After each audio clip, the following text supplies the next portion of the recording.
También soy un estudiante de la Universidad Norbert Wiener.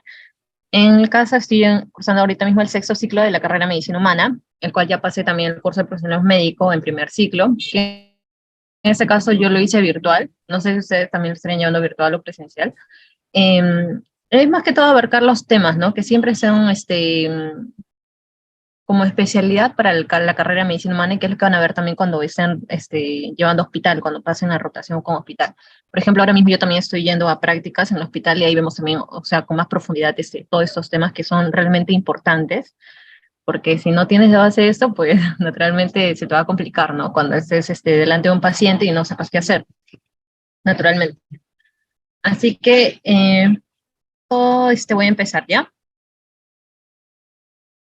Bueno, para empezar tenemos el tema de lo que son los signos vitales, y vamos a ver que estas van a ser una serie de lo que son las funciones internas, que son conocidas como funciones vitales. A ver, nosotros para mantener nuestra vida necesitamos que nuestro organismo mantenga estable lo que son justamente esta serie de funciones internas, que van a ser lo que son las funciones vitales. Y estas se van a manifestar externamente a través de muchos fenómenos que van a ser conocidos obviamente como el tema que vamos a presentar ahora, que es los signos vitales. En las funciones vitales vamos a ver que van a haber muchos procesos internos que desarrolla nuestro organismo para adaptarse a lo que son las condiciones del medio ambiente, o una ausencia, y si hubiera una ausencia o deficiencia, va a provocar pues lo que es la muerte, o tal vez la aparición de un daño orgánico, a nivel orgánico, dependiendo también igualmente de la intensidad o la duración de la alteración de lo que se presente. Las principales funciones vitales son lo que son la función nerviosa, o la función respiratoria, y también la función circulatoria. A función nerviosa me refiero a neurológica, ¿no? El cerebro, a función respiratoria, y a función circulatoria del corazón. Son las funciones vitales más principales, importantes. Ahora, estos signos vitales van a constituir lo que es la manifestación externa de las funciones vitales, que van a ser fácilmente percibidas por los sentidos del examinador, que en este caso vamos a ser nosotros cuando estemos delante de un paciente, ¿no? O también con la ayuda de algunos instrumentos, que puede ser el termómetro, el tensiómetro, el estetoscopio, que usamos para ver la frecuencia cardíaca. Y los signos vitales más importantes son en este cuadro, que es la temperatura corporal, el pulso arterial, que es la frecuencia cardíaca, que es lo mismo, no sé, me logré, la presión arterial o la frecuencia respiratoria igualmente.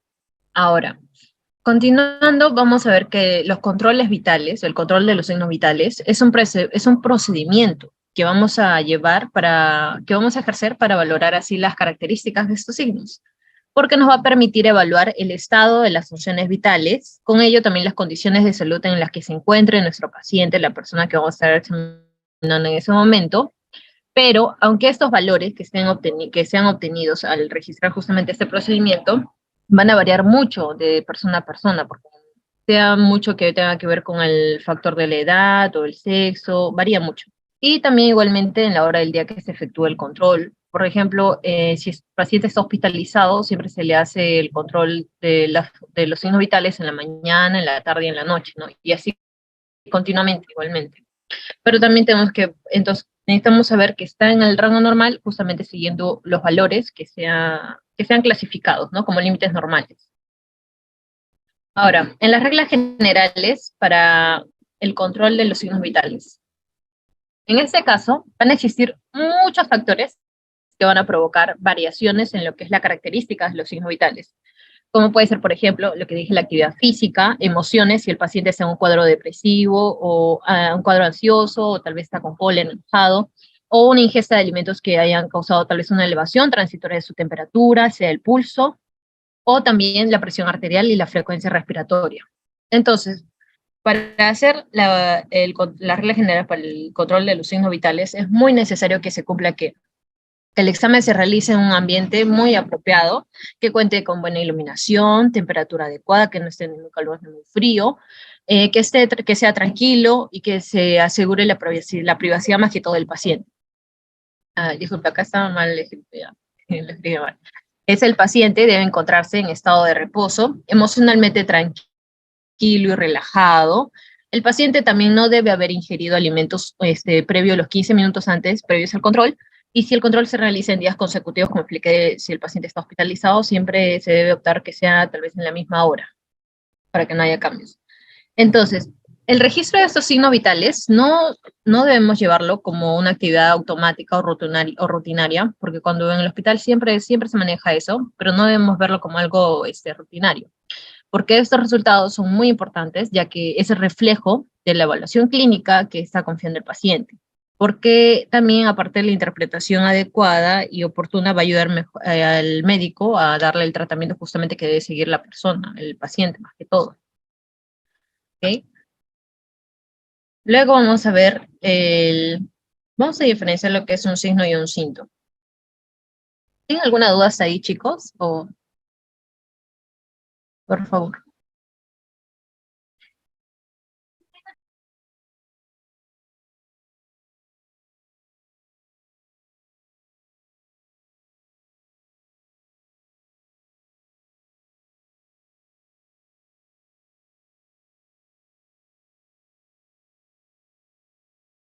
Ya. Entonces todo está claro. El signo y síntoma. El síntoma va a ser lo que el paciente nos va a referir, lo que la persona nos siente y nosotros no podemos ver, ¿no? En términos, síntoma, alteración orgánica o funcional que solo va a sentir el paciente y que para nosotros es un dato subjetivo, que no puede ser lo que siente el paciente, pero nosotros no lo vemos. Por eso es solamente lo que él siente. El signo va a ser lo contrario, lo que es la manifestación objetiva de una enfermedad o alteración orgánica o funcional que se constata en el examen físico con nuestros sentidos. O sea, en este caso, nosotros lo que examinamos, ¿no? Más que todo. Los signos vitales o signos de vida que van a reflejar las funciones fisiológicas y vitales del organismo, igualmente, en el cerebro, corazón o pulmón, referidamente, ¿no? Correcto.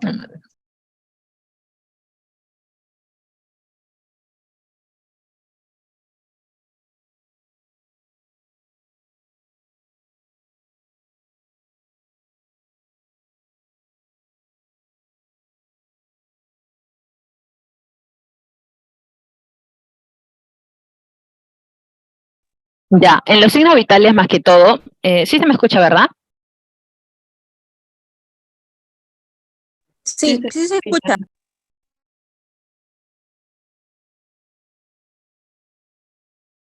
ya, en los signos vitales vamos a tener más que todo este cuadro, ¿ya? La frecuencia cardíaca, que va a ser lo que es el pulso arterial, la frecuencia respiratoria, la presión arterial y lo que es la temperatura. ¿Cuándo se han indicado estos signos vitales? Ingreso y egreso del paciente. Egreso del paciente cuando el paciente sale del hospital, o por eso dice ahí del centro asistencial, o durante la estancia hospitalaria, de inmediato cuando el paciente manifiesta algún cambio en su condición funcional, cuando lo vemos así alterado, puede ser que esté una taquicardia o lo que sea. Siempre tenemos que estar tomando los signos vitales. O sea, según también la prescripción médica, ¿no? Cada cuánto tiempo. Los principales variables que van a alterar los signos vitales. ¿Qué pasó? Ah, ya. Los principales variables que van a alterar los signos vitales van a ser lo que es la edad, el sexo, el ejercicio físico, el embarazo, el estado emocional, lo que son las hormonas, medicamentos o también el estado hemodinámico del paciente. Todo eso son los principales variables que alteran los signos vitales. Vamos a empezar primero con lo que es el pulso arterial, que es la frecuencia cardíaca.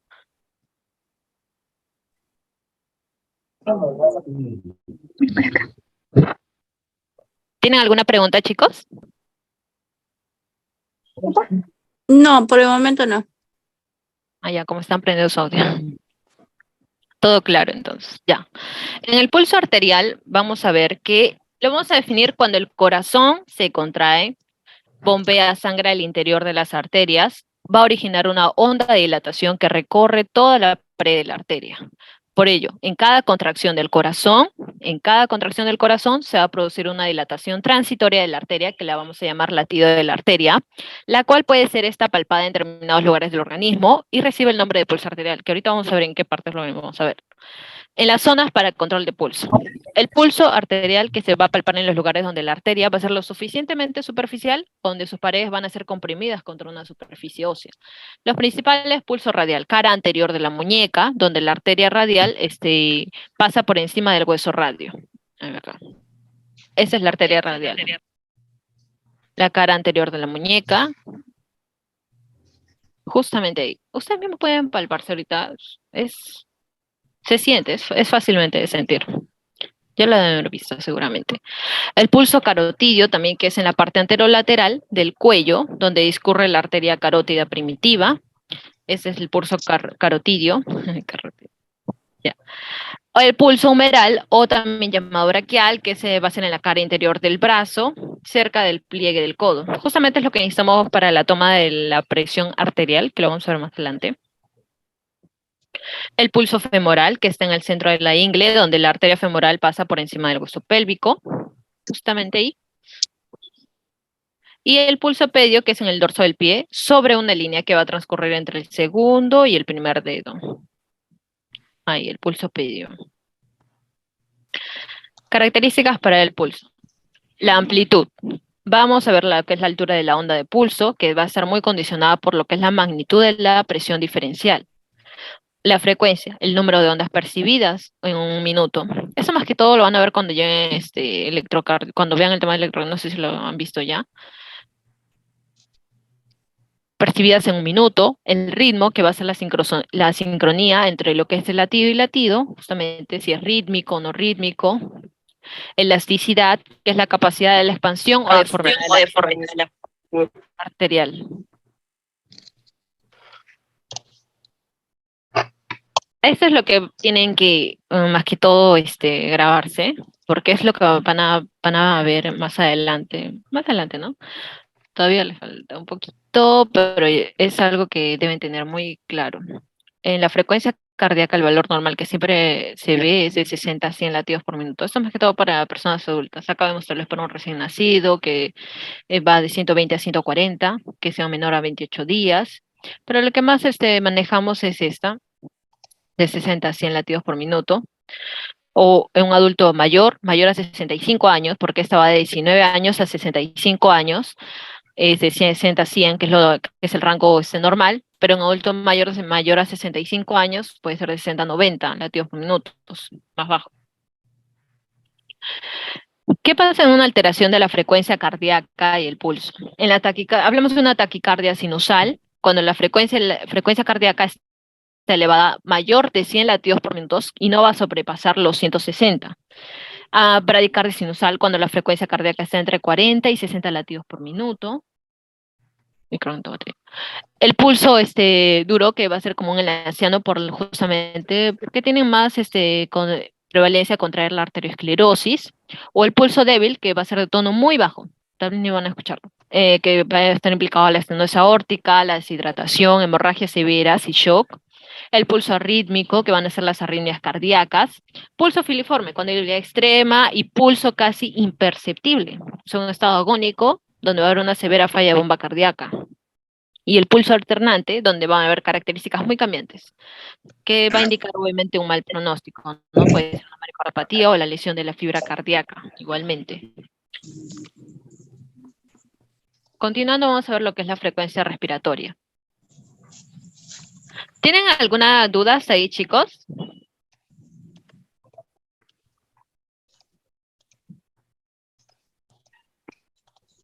¿Sí?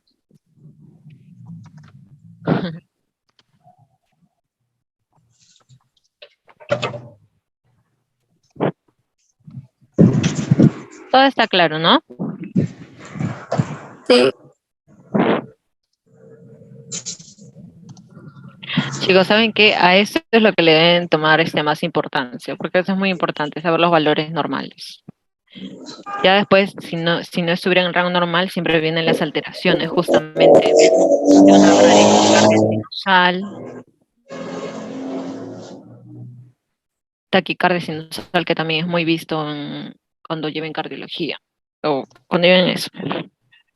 Ya, la frecuencia respiratoria.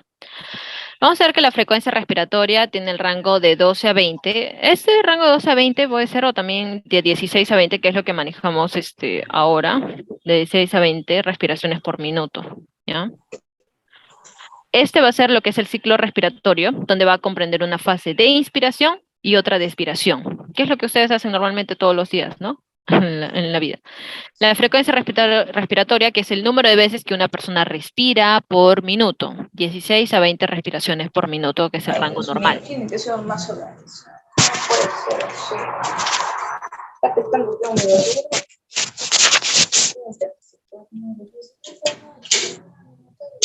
Ay, creo que está prendido su micro de cielo.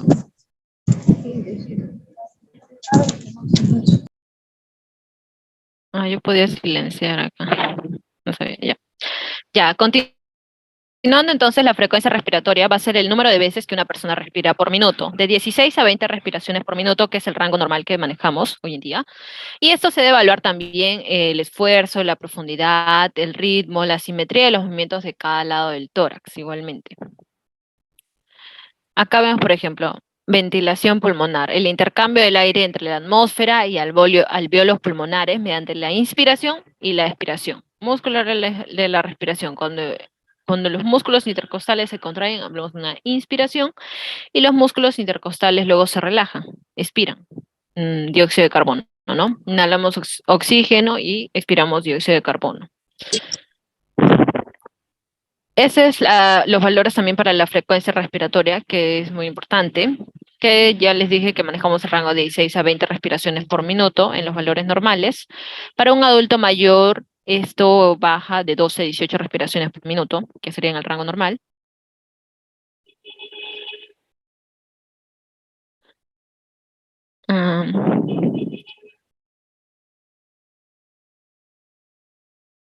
Susan, ¿tienes alguna duda en variaciones de frecuencia cardíaca? Sí, quería saber en qué momentos vamos a poder nosotros quizás ver estas alteraciones, ¿no? Lo que es en la frecuencia cardíaca, ¿no? Como el pulso, bueno, el pulso duro sí en los ancianos debido, ¿no? Por las arterias, ¿no? Que se le ponen más gruesas, ¿no? Pero en las demás, ¿nos podrías quizás decir situaciones que podríamos quizás nosotros presenciar esas alteraciones?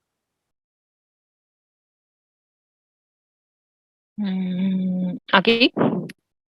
Sí, sobre Justamente todo, disculpa que te corte, como el pulso arrítmico o piliforme o el pulso alternante, sobre todo esos. Justamente cuando vamos a ver el pulso arrítmico van a ser lo que son las arritmias cardíacas, pero es que eso más que todo se le puede explicar con una lectura de EKG. A ver, te voy a buscar, no te preocupes.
Ya, se me escucha, ¿verdad?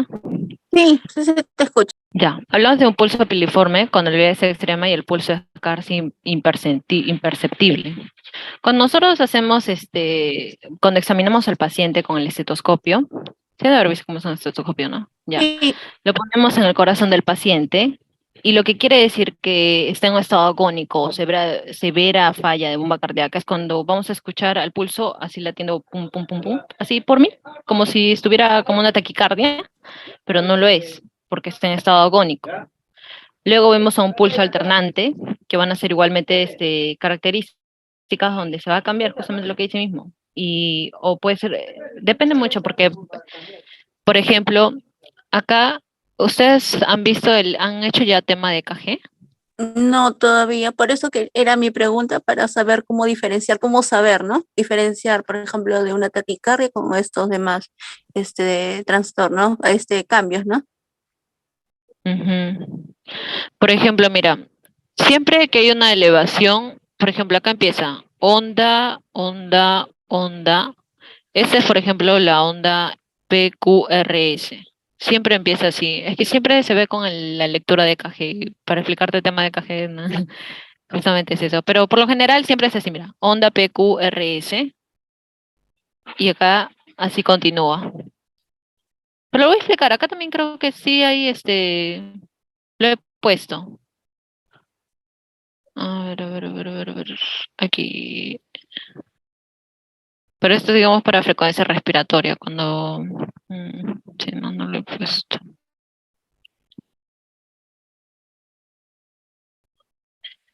Sí, no lo he puesto. Ya. Pero justamente es así, mira. Es la onda PQRS. PQRS. Siempre es así. Por ejemplo, si hay una desviación, esto por ejemplo es una arritmia cardíaca. Es el aurículo ventricular, ABF.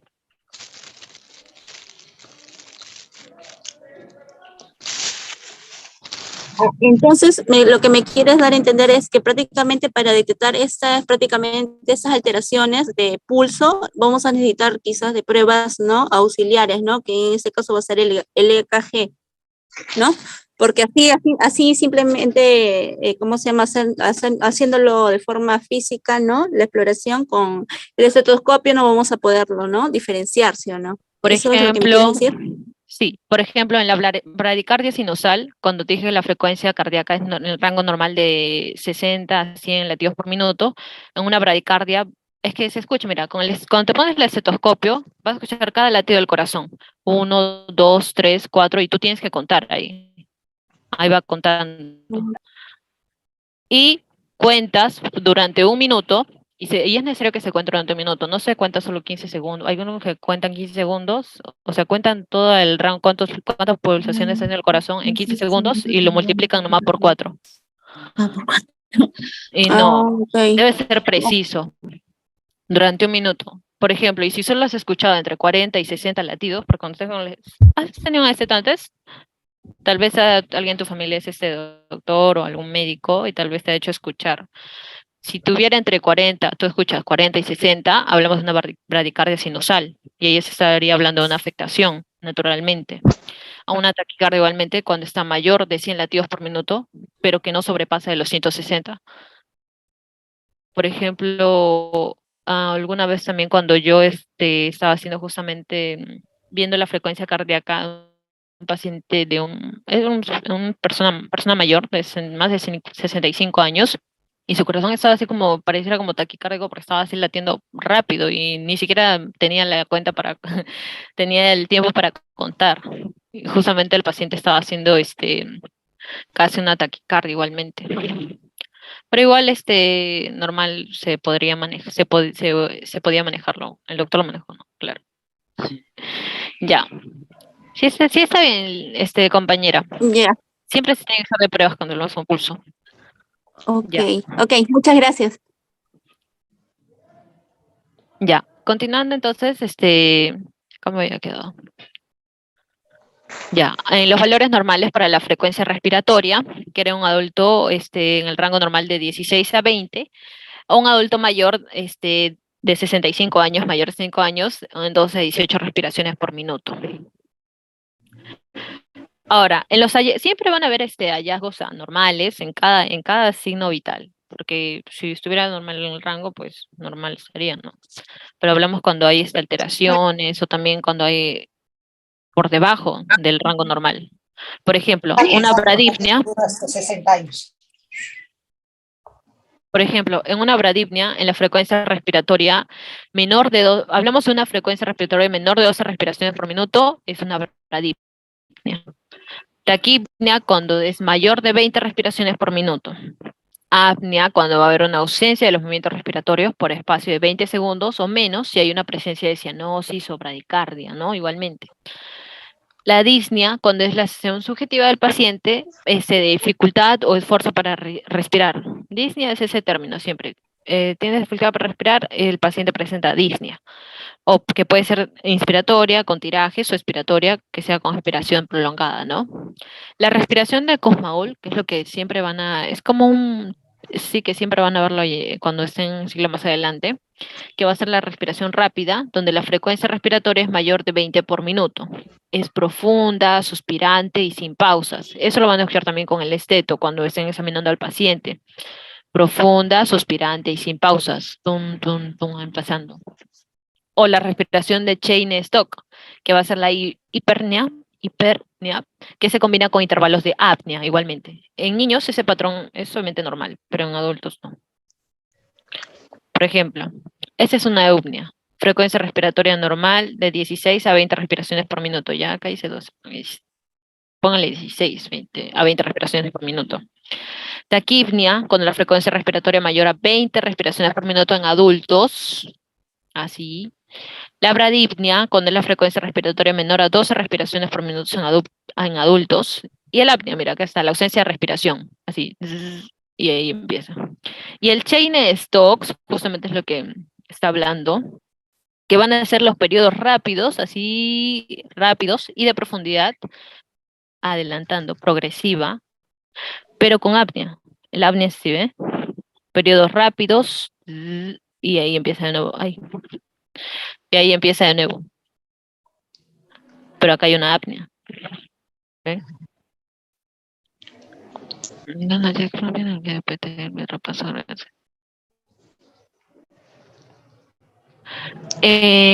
A ver, Saida, la bradipnia, según el valor que se emplea ahora, se considera a partir de 6 o igual menos 12. Puede ser menor a 12 si el paciente es mayor de 65 años, pero si hablamos de un paciente adulto normal de 19 a 65, se le considera 16. ¿Sí?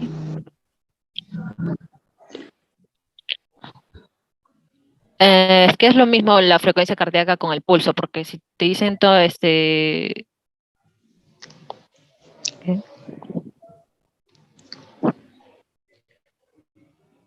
¿Se me escucha? Sí, sí se escucha. Ya. Se tiene que quedar relación con su cuerpo. Ay, no, es que no me llega, si preguntan, no me llega no me llega notificación si preguntan por chat. Pueden normal prender su audio y preguntar si desean. ¿Ya? Disculpe, buenas noches. Recién me pude unir porque tuve problemas de conectividad, ya que me dirigí a una sala que hoy ya había terminado. ¿Qué es eupnea? Cuando la frecuencia respiratoria va a estar normal, en el rango normal, 16 a 20 respiraciones por minuto. Es el pronombre para decir respiración normal.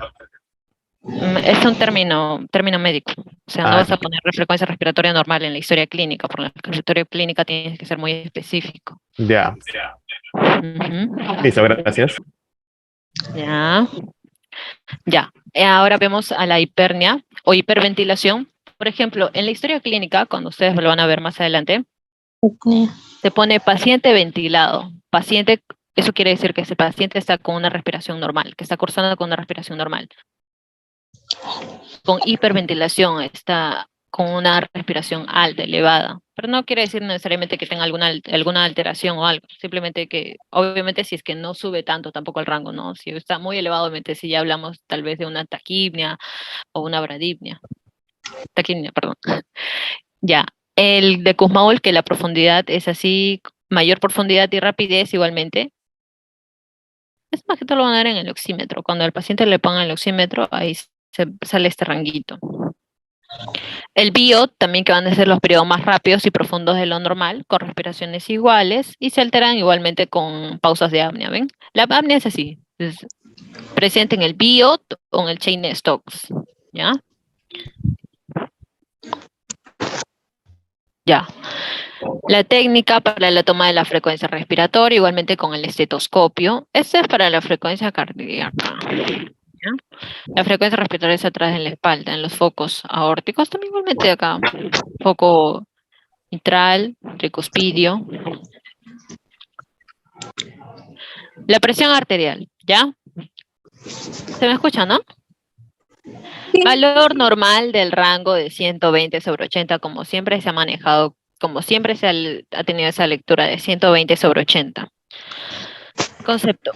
Vamos a ver que la presión arterial va a ser la fuerza que ejerce la sangre en la pared de las arterias al momento que la sangre es expulsada del corazón en cada contracción cardíaca. Esto quiere decir que la fuerza con la que la sangre sale del corazón va a ser muy necesaria para que la sangre pueda ser distribuida por todos los vasos sanguíneos de nuestro cuerpo, obviamente de manera constante todos los días de nuestra vida. Ay, chicos, no prendan su audio, me hace el oído. Ya, chicos, ya. Entonces, es razón también por la que las arterias son más gruesas y elásticas que las venas, que van a soportar la fuerza de la que la sangre sale del corazón. Por eso es que la arteria aorta es la más gruesa de todas, por estar junto al corazón, ¿ya? Entonces, en definición, sería la presión que ejerce la sangre en las paredes de las arterias cuando sale del corazón en cada latido. Ay, mi batería. ¿Hay alguna pregunta hasta ahí, chicos? ¿Me han entendido bien lo que es el concepto de la presión arterial? Sí. Ya. Gracias por confirmar.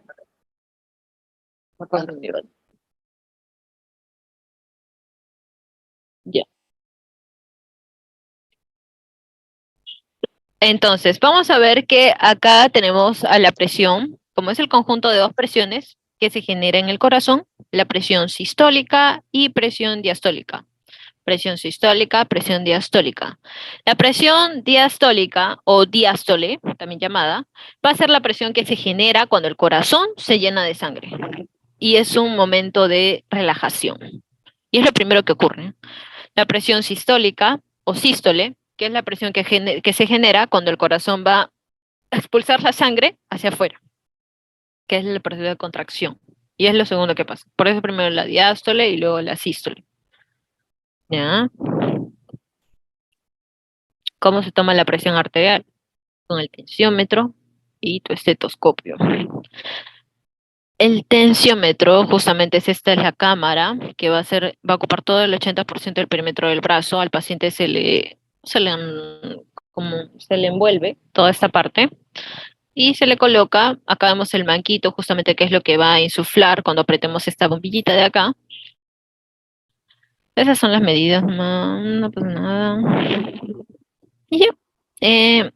Justamente con el tensiómetro es lo que se toma la medida para la presión arterial. Muy necesario.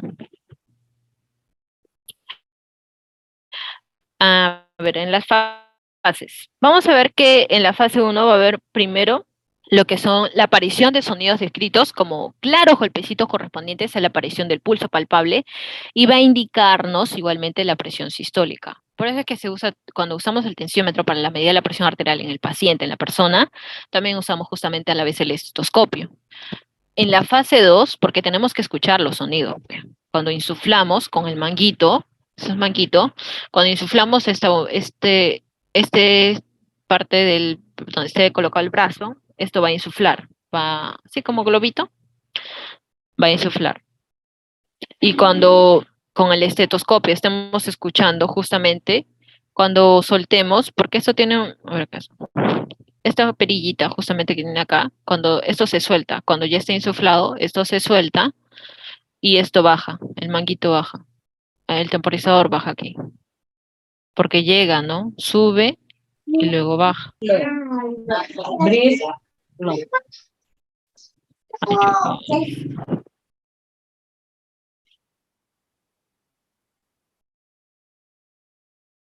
Ya. ¿Me entienden hasta ahí, chicos? Yo les pongo un video. Sí, sí está bien. Porque es muy fácil la toma de la presión arterial y es lo que van a hacer justamente cuando estén más adelante en los ciclos. Ay, estamos. Perdón.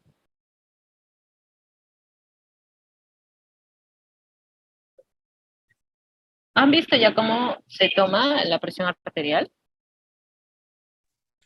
Sí, en práctica. Ah, ya, entonces sí sabe, ¿no? Sí me entiendo. Ya. Y una consulta. ¿Cuánto sería lo máximo o lo tolerable o lo adecuado que se debe insuflar? ¿Hasta qué número? Ya, te vamos a cerrar acá, ya.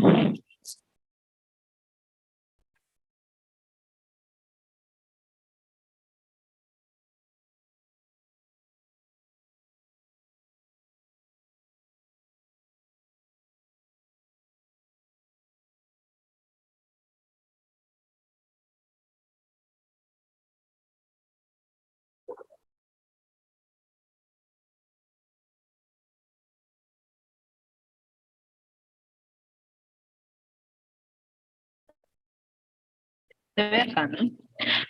Cuando tú colocas este tensiómetro en el brazo del paciente, tú insuflas, insuflas, insuflas, insuflas, insuflas, llegando hasta 200, mínimo 200. Ok, Algunos le ponen ok. más todavía. 200, sueltas la perillita y esto va a bajar. Pero como tienes a la vez el estetoscopio justo en el pulso humeral del paciente, justamente está escuchando también el tum, tum, tum. Pero cuando llegues a esta parte, va a dejar de sonar ese tum, tum y luego sueltas la perilla. Sueltas la perillita y esto va a bajar. Y cuando esto baje, va a bajar poco a poco. Porque va a bajar poco a poco, porque acá también lo tienes que soltar poco a poco. No, no se suelta así al tiro. Se suelta poco a poco y esto va a bajar poco a poco. Y cuando baje esto poco a poco, vas a escuchar de nuevo el pulso. Y ahí te va a decir hasta dónde es. Y esta misma perillita te va a indicar. A veces así baja, sin, sin, sin, sin, así. Y ahí te indica ya. Por ejemplo, 120, 100, y ahí te indica. Ahí es uno. Eso va a ser la sistólica. Luego viene abajito, abajito, abajito, la diastólica, porque también va a indicarte por acá por 80, 60, 40, va a depender. Y ahí vas a ver si ya un paciente está hipertenso o no es hipertenso, justamente. Ok, gracias. Ya.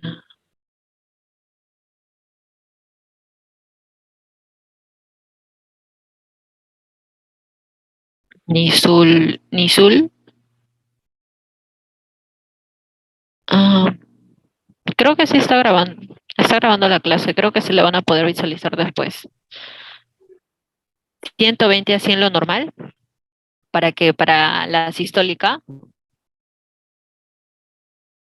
Julián. Ay, está para agrandar.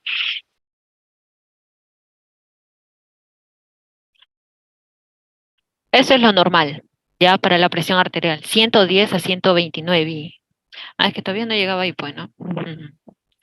Ya, 110 a 129 para la sistólica y para la diastólica 80 a 85. Esto es el rango para una persona adulta 19 a 65 años.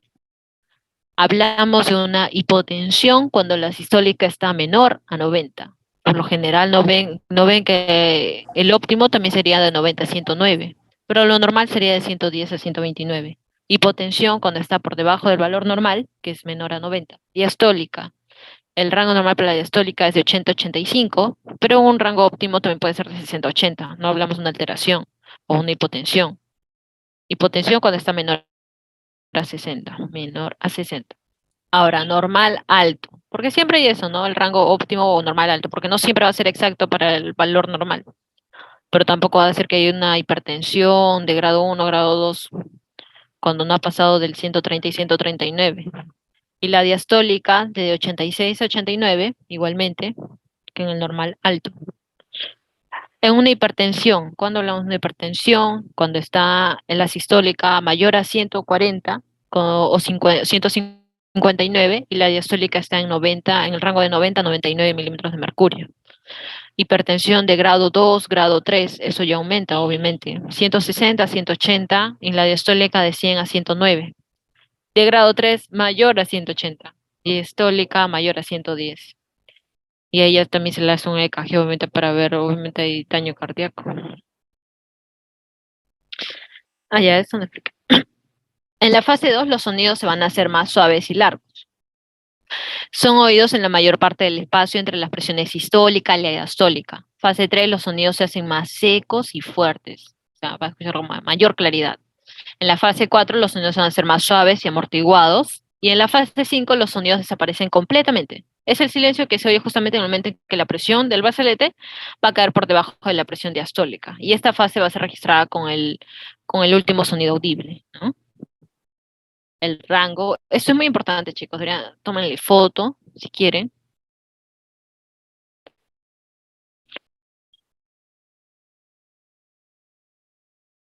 Nisul.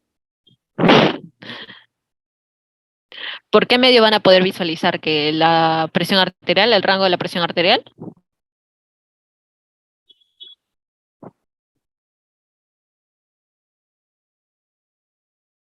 Ay, ah, ya la grabación. No sabría, a ver, déjame preguntar. No sé si saca la chica. Ah, la señorita Grace es la que está grabando la clase. Creo que tal vez puedas preguntarle a ella. Yo no sé dónde puede estar Sobre la la grabación. grabación, ¿quieren Ujú. saber? Si quieren saber. Sí, se los vamos a compartir cuando ya finalice. Demora más o menos 1 hora en procesar. A máximo el día de mañana se les debe estar compartiendo, ¿ok? Ujú. Ya escuchaste, compañero. Ok, ya. Luego vamos a pasar por lo que es la temperatura. La temperatura corporal. Vamos a definirla como el grado de calor que se conserva por el equilibrio entre el calor generado, que lo vamos a llamar termogénesis, y el calor perdido, que sería la termólisis por el mismo organismo. Estos factores que afectan la termogénesis, tasa metabólica basal, actividad muscular, adrenalina, noradrenalina, estimulación simpática, producción de tiroxinas y entre otras hormonas. Factores que afectan la termólisis puede ser la conducción, convección, evaporación, temperatura corporal normal, de acuerdo siempre a la relación médica, que va a oscilar entre 36.5 grados y 37 grados. Ahorita vamos a hablar cuando se habla de febrícula, igualmente. Estos son los rangos de temperatura corporal dependiendo de lo que es la zona de medida, porque siempre se toma medida rectal, oral, axilar, timpánica también igualmente, ¿no? Temperatura normal en la rectal de 36,6 a 38,38, en la oral de 35,5 a 37,5, el axilar igualmente de 34,7 a 37,2, o la timpánica igualmente. Hablamos de fiebre en la medida rectal justamente si es mayor a 38 o en la medida oral mayor a 37,8, en la medida axilar mayor a 37,2 o en la medida timpánica cuando es mayor a 38 igualmente. ¿Con qué se mide la temperatura? Con el termómetro. El termómetro convencional de mercurio axilar, que es el de extremo, que es alargado y rectal, corto y redondeado, que es el que más se utiliza igualmente. Termómetros digitales, también, clasificación, no más que todo. Ahora hay termómetros digitales, que son los que poseen, son los que teníamos que todo para ver si tenías COVID, así bien tu temperatura. Esos son los termómetros digitales. Esos van a poseer justamente su pantallita de lectura y esos tienen un microchip que obviamente es a nivel electrónico y es sensible justamente a los cambios de temperatura, donde va a haber la lectura de si es más o menos 60 segundos, ¿no? El termómetro de oído digital, que también es electrónico, trabaja con una pila de litio y tiene pantalla de lectura. Mide la temperatura mediante la detección del conducto auditivo de los rayos infrarrojos que emiten los órganos internos, que es también lo que se tiene el mecanismo que cuando usamos el oxímetro de pulso. El termómetro de contacto con la piel con energía similar igualmente, que va a simular la temperatura en la frente con un tiempo de lectura de 5 segundos. Ahora, en la alteración de la temperatura, mayor a 42, hablamos de una desnaturalización, está en una clasificación de la desnaturalización de proteínas. 40 a 42,6, fallo termorregulador, cuando hay un mucho golpe de calor. Fiebre, hipertermia, 37,8 al rango de 40, 36 a 37,8 cuando es una normotermia, normal. 33 a 36 grados cuando hablamos de una hipotermia leve, de 28 a 32 grados cuando hablamos de una hipotermia, si hay una reducción del metabolismo, depresión respiratoria, o si se ha perdido conocimiento, pérdida de conocimiento. Menor a 28 cuando hablamos de una hipotermia grave, que haya fallo del sistema termorregulador, o hablamos de una fibrilación ventricular, rigidez, falta de reacción a las pupilas, bradicardia o paro cardíaco igualmente. Acá, esto en las alteraciones de la temperatura. Hipotermia, hablamos cuando el rango está debajo de los 35 grados. Febrícula, temperatura hasta los 38 grados. Y la fiebre, que va a ser lo que es la elevación de la temperatura corporal central por encima de las variaciones diarias normales, que sería mayor de 38. Fiebre mayor de 38. Fiebre mayor de 38. Una hiperpirexia, que es una fiebre muy elevada, mayor a 41 grados, donde va a haber una disfunción de órganos. Estos van a responder más bien a los antipiréticos o fármacos, más que todo. Hipertermia, que sea falla en el mecanismo de control de la temperatura. Puede ser una producción de calor que excede a la pérdida, con punto a nivel hipotalámico normal, donde no sudan o no responden a antipiréticos, o mecanismos de liberación, que son los que se pierden y están desajustados, y donde la temperatura es mayor de 41 grados. Ahora, en forma de la curva térmica, igualmente en los tipos de fiebre continua, remitente, intermitente, reincidente. Eso también se ve mucho, se escribe en la historia clínica. Fiebre continua, que va a significar lo que es constantemente alta, oscila inferior a 1 grado diariamente. Remitente, cuando hay una gran variedad de fluctuación, desde la hipotermia hasta la temperatura encima de lo que es lo normal a lo largo del día, ¿no? En las 24 horas. Intermitente, cuando hablamos de una alterna eutermia o hipotermia con hipertermia, o periodos también que sean más prolongados. O reincidentes si se dan en periodos cortos, febriles, de pocos días intercalados, con periodos de 1 a 2 días de temperatura normal. Siempre hay variaciones, pero es la clasificación de fiebre. Llega la oximetría. Rango de 95, mayor a 95%.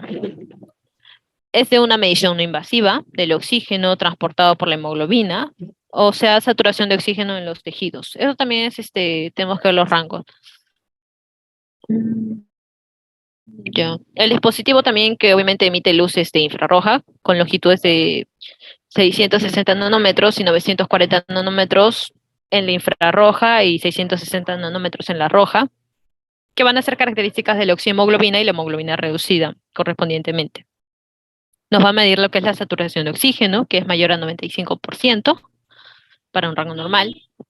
Y este es el espectro electromagnético, justamente por la luz roja, infrarroja.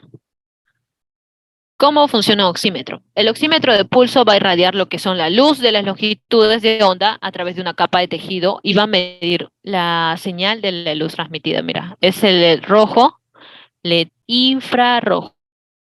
Y ese es el fotorreceptor cuando el dedo entra dentro de... Acá el dedo entra dentro del oxímetro. La rayita roja, que va a ser lo que es la oxihemoglobina, que es la sangre rica en oxígeno, va a absorber más luz infrarroja. El azul, que es la desoxihemoglobina, es muy pobre en oxígeno y absorbe por eso más la luz roja. Y justamente acá vemos el cuadro de la absorbancia y la longitud de onda. La luz, la oxihemoglobina y la desoxihemoglobina. Ay, no. Ya. Las luces justamente de estos LED van a incidir en lo que es la sangre, a través de lo que es un ciclo on-off, porque depende, es que tiene que ver el oxímetro ahí.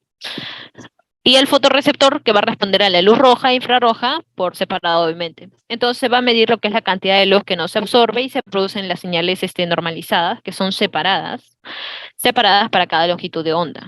Y un procesador va a calcular lo que es la relación entre la medición de la luz roja y la medición de la luz infrarroja, y el procesador que convierte esa relación en un porcentaje de lo que es la saturación de oxígeno, porque la saturación de oxígeno siempre es en porcentaje.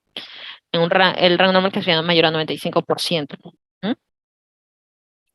También debe seleccionarse el tipo y tamaño de sensor adecuado, colocación, dedo de mano o pie, o también el lóbulo de la oreja, o el lado opuesto de la toma de presión arterial, cuando se esté tomando presión arterial, el pulso arterial, perdón.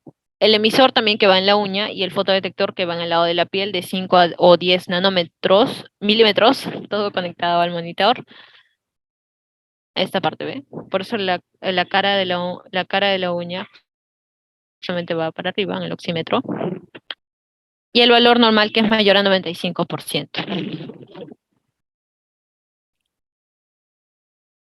Por ejemplo, miren, esa es una señal normal. Normal. Artefacto en movimiento. Con señal normal igual. Interferencia. Y esto habla de una baja perfusión. Ahí el porcentaje de 95 no está mayor a 95, ahí está abajo.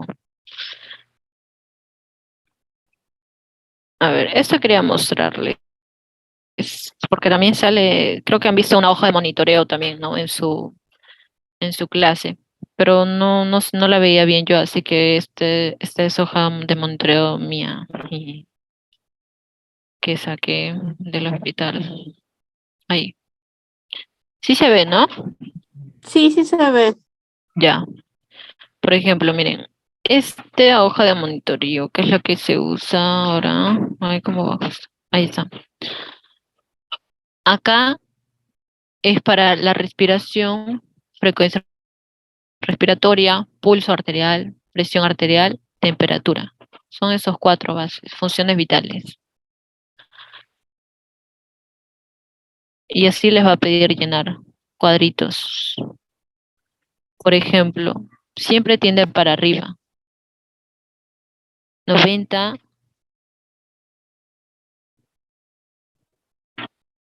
con 105. 105 sobre 90. Siempre tiende para arriba, ¿ya? Por ejemplo, esto es lo que le decía, para un paciente hospitalizado, siempre se le hace la revisión de las funciones vitales a los 3 momentos del día, mañana, tarde y noche. Y ahí ven, varían, ¿sabes? Para pacientes hospitalizados. Su temperatura igualmente, el pulso igualmente, la presión arterial. Por ejemplo, acá, sube, sube, baja, sube. Exactamente. La temperatura. Así así se ve, por eso cuando se le toma la presión arterial, esta es de la presión arterial ya, 140, por ejemplo, 140 sobre 80. Disculpa, no vemos lo que nos estás explicando. Se ha quedado la pantalla en lo que es la frecuencia del oxímetro. ¿Así? Sí, Ay, a ver, voy a dejar de compartir.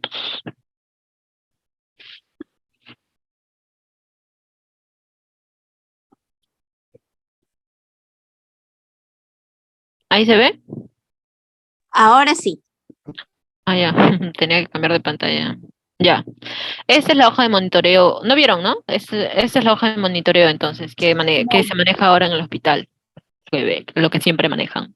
Para las historias clínicas, más que todo. Por ejemplo, miren, es la presión arterial. Siempre tiende para arriba.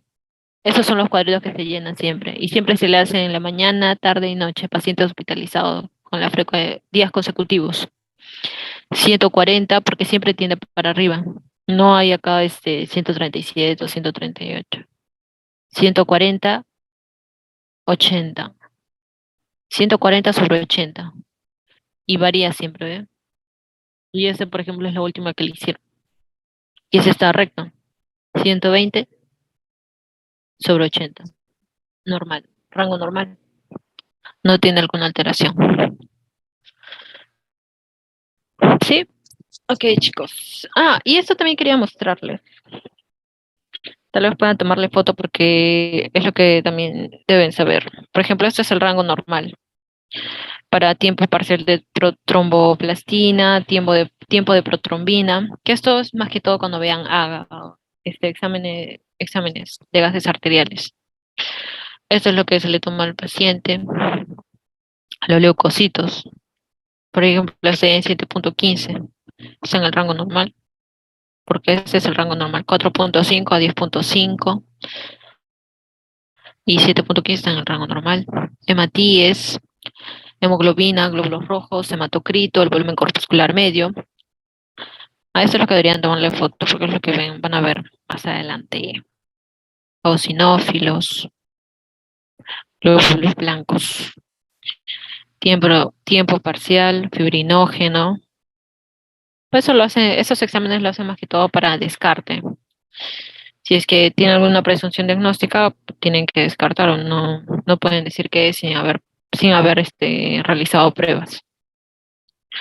Y ese es el ojeo más que todo lo que van a llenar. Cuando sean internistas. Y cuando yo también sea internista, porque no lo sabía. Ya, eso es todo respecto a la clase de signos vitales. ¿Hay alguna pregunta, chicos?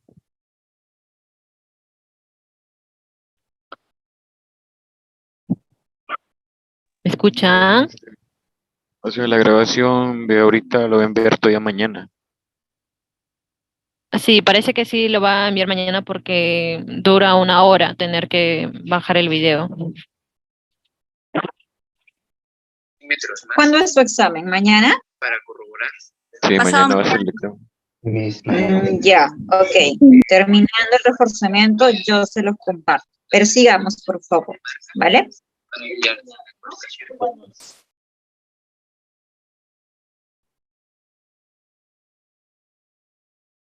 Vamos a continuar entonces con el tema de triaje, ¿ya? Déjame compartir.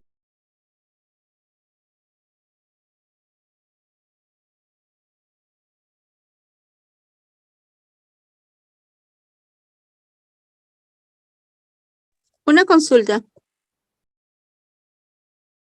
Dime. ¿Por qué le dicen taquicardia sinusal?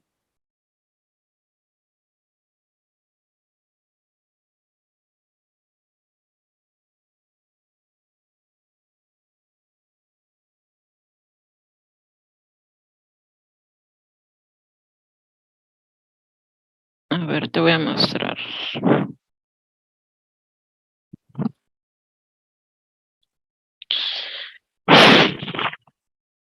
Pero más que todo cuando está elevado justamente la frecuencia cardíaca, por lo general. Ujú. Aquí. Claro, pero, o sea, prácticamente mi pregunta va, ¿por qué el término sinusal? Para ser más explícito. Ah, claro, sí, es por el nódulo sinusal, justamente va relacionado con la lectura de Kg Nisul.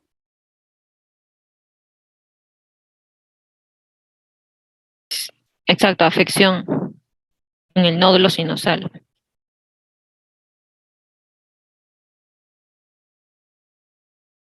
Por eso digo que va relacionado justamente con la lectura de Kg, por eso es taquicardia sinusal. Cuando la frecuencia está elevada, mayor a 100 latidos por minuto, pero que no sobrepase de los 160. Justamente es eso, sí. Ok.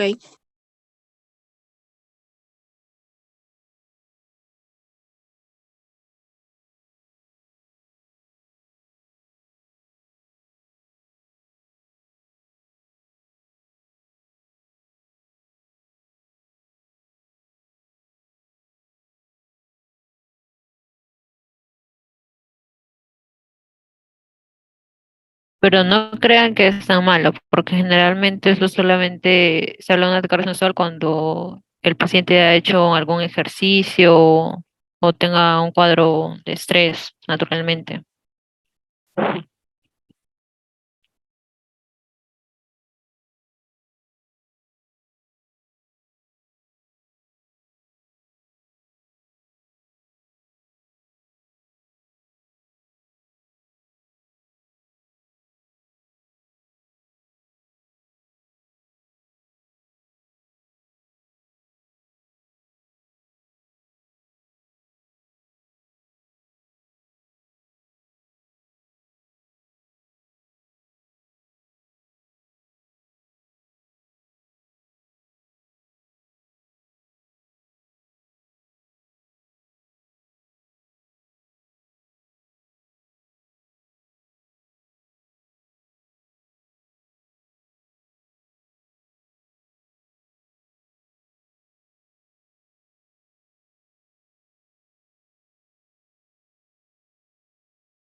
Recording stopped.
Un momentito, por favor, chicos, ahora les comento.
Hola chicos, a ver, nuestra mentora ha tenido un corte de luz en casa que nos ha complicado el reforzamiento. Vamos a hacer una cosa, les vamos a compartir el video hasta donde hemos logrado, digamos, dar el reforzamiento, pero mañana vamos a tener un repaso. ¿Todos tienen examen el día de mañana lunes? ¿O hay algunos que estén en otro grupo? El martes todavía. Lunes. Ah, ya, perfecto. Entonces, mañana vamos a tener el reforzamiento, la otra parte que no logramos culminar, a partir de las 6 de la tarde, ¿ok? Entre 5:45 y 6 de la tarde. ¿Les va bien el horario? Hola, buenas noches. Sí, no hay problema. Ok, entonces les vamos Hola, a buenas compartir noches, el... Grace. Sí, correcto. Hola, disculpa, quería consultarle. He revisado la programación de los exámenes y no aparece profesionalismo médico. ¿Qué puedo hacer en ese caso? Ahí tendrías que consultar con tu profesor, porque el resto creo sí tiene programados sus exámenes de profesionalismo, ¿o no, chicos? Sí, sí está programado. Revisa tu Canvas, porque Sí, ahí vas he a encontrar revisado, toda la lo tengo acá a la información. mano y no aparece profesionalismo médico. Justo envié un mensaje también al delegado de aula, pero veo que no responde. Y por eso no... Ahí, mira, podría lo hacer algo. primero que tendrías que hacer es, si mañana temprano puedes ir a tu escuela para que te puedan apoyar con eso, a buena hora, porque los exámenes empiezan desde mañana. Y el delegado debería ser el nexo, pues no responderte. Si no Claro. te contesta el día de hoy, ve a tu escuela mañana. O si tienen un grupo con el profesor del curso en todo caso, No, no sé si solamente tienen con un el grupo del delegado. WhatsApp. Solamente con el delegado. Ah, ok, ya. Entonces, quizás haganle presión al delegado en el grupo que tengan con él. Si es que tienen un grupo de WhatsApp, que me imagino que deberían tenerlo, háganle presión con sus otros compañeros porque ya los exámenes están programados y deberían tener ustedes en su Canvas, o quizás ellos sepan dónde está, quizás ellos se lo han encontrado y ahí te puedan comentar. Si ya con tus compañeros no encuentras solución, entonces yo te recomiendo sí que vayas mañana a tu escuela, porque las señoritas, las asistentes o las coordinadoras administrativas sí tienen los roles de todos los cursos, entonces alguna de ellas te puede ayudar. Ok, gracias. Listo. Entonces, chicos, quedamos para terminar este cachito que nos ha faltado el día de mañana y yo más bien les voy a estar pasando el link de lo que hasta ahora han revisado. ¿Ok? Ok. Listo, muchas gracias. Si tienen examen, imagino que les vaya bien y ya nos estamos viendo. Gracias a todos. Gracias igualmente.